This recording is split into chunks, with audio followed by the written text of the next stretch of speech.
What's up mga Pinoy, mga Pinay, and of course, hello mga waray. This is Funny and welcome back to my YouTube channel.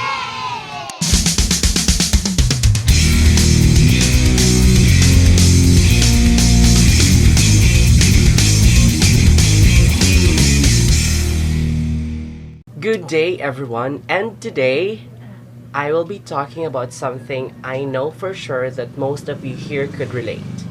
Yes, you heard it right. I know that you could relate to this because I will be talking about relationships.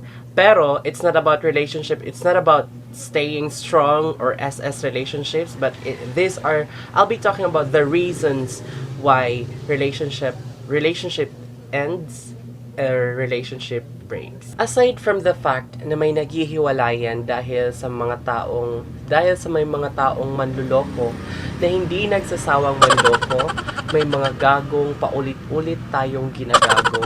Meron pang dalawang rason na pag-uusapan natin ngayon kung bakit ang inyong relasyon na pinag-iingatan ay nahantong sa hiwalayan.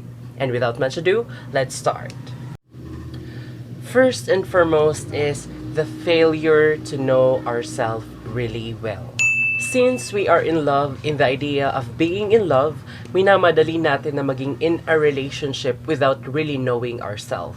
And that is without realizing that failure to know ourselves really well means failure in a relationship. And by knowing oneself, I mean that we really have to know ourselves really well in terms of our likes and dislikes, our wants and our needs, and our preferences and the likes. Let's say it for example, that you don't really know yourself well, that you are not yet certain of your gender preferences.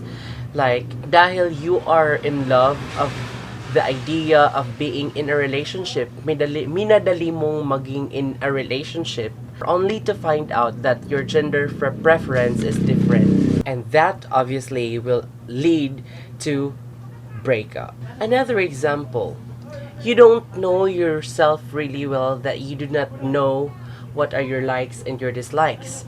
So, minadali mo na namang maging in a relationship only to find out that you don't really like that person.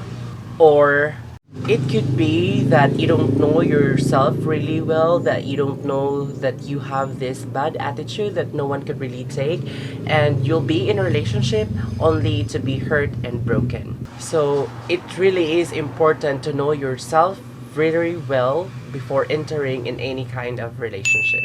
The second reason that we'll be talking here about why there is a breakup or why relationship ends is that your failure to know the person you want to be in a relationship with.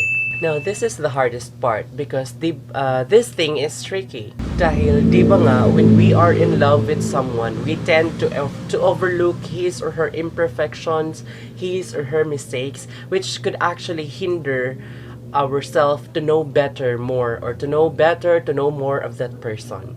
Let's say, for example, you loved a person dahil may nakita ka sa kanya na pinakagusto mo sa taong gusto mong makasama.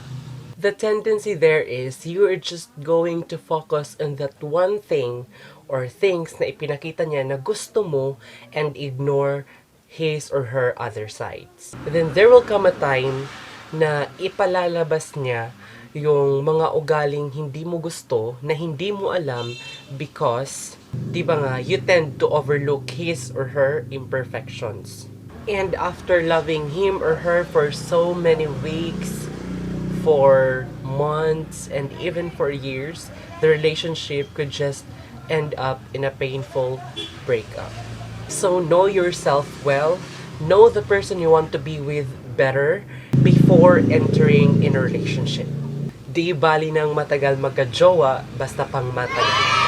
Well, at this point in time, let me just take na lang the opportunity to say something also about the students who are in a relationship. Let me just make it clear. I am not actually against the idea of the students who are in a relationship with his or her classmates or schoolmates. Pero, sana naman gamitin nyo yung relationship nyo as an inspiration to do more and to do better in class. Kasi nga, di ba, dapat ka nang magpasikat to prove na you are really worth it.